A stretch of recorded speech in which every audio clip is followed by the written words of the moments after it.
perché mi sono fidanzata con il telaio. Allora nel 2000 incontro il telaio di mia nonna in cantina e diciamo che mia nonna era già morta da 3 anni e quindi non sapevo come metterlo in azione, e quindi ho chiesto a delle anziane qua del paese se volevano fare con me questo viaggetto nel passato. Loro all'inizio non erano contente e dicevano no, tu non devi fare questo, perché per loro se hai compiuto un ciclo scolastico alto non puoi fare una cosa del genere, perché per loro era legato a un mondo di miseria, di povertà, di ignoranza, eccetera. Invece poi, siccome loro erano montanare, però io lo sono anche come loro, quindi tutte testarde, diciamo che l'ho spuntata e quindi me le sono tenute in bottega fino a quando purtroppo non sono morte, e sono state sempre con me, severissime all'inizio, proprio per scoraggiarmi, e invece alla fine, diciamo, a un certo punto c'è stata una svolta e loro mi portavano in processione dopo la Madonna. Non serve che ti scappi i colli da là, puoi mettere pure le mani qui in mezzo. Ok.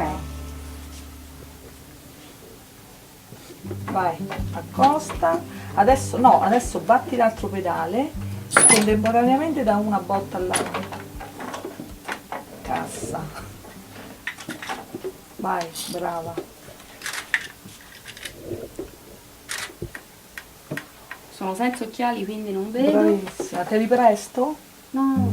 E quindi abbiamo iniziato tutto questo lavoro di recupero, abbiamo recuperato tutta la filiera del lino, e le prime volte che facevamo la filiera io dicevo scusa nonna, ma è pronto il lino? E lei mi diceva ma deve tenere il colore dell'oro. Adesso io lo so qual è il colore dell'oro. Poi la filatura della lana, un'altra filiera che abbiamo portato a termine con la cardatura, abbiamo fatto riprodurre tutti i cardi della tradizione identici a quelli che avevo qua del posto. Poi è iniziata la schedatura di tutti i tessuti, soprattutto dell'abbigliamento femminile, che è il mondo più bello, e quindi fatto di 250.000 strati, e quindi gonna, sottogonna, giacchetta, busto, camicia, e quindi non finirò mai di fare questa cosa.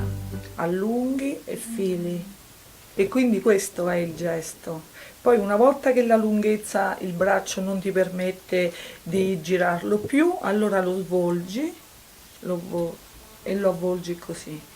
Qua a Campotosto si usava, le donne se lo mettevano qua e giravano, poi dopo lo riavvolgono e ricomincia. Adesso si stucca. Ci vuole più abilità, vedi?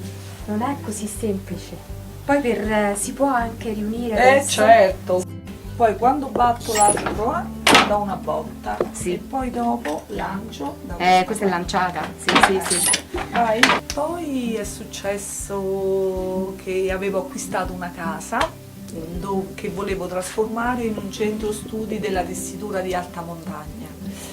L'ho acquistata 35 giorni prima del terremoto del 2009 e è diventata subito inagibile.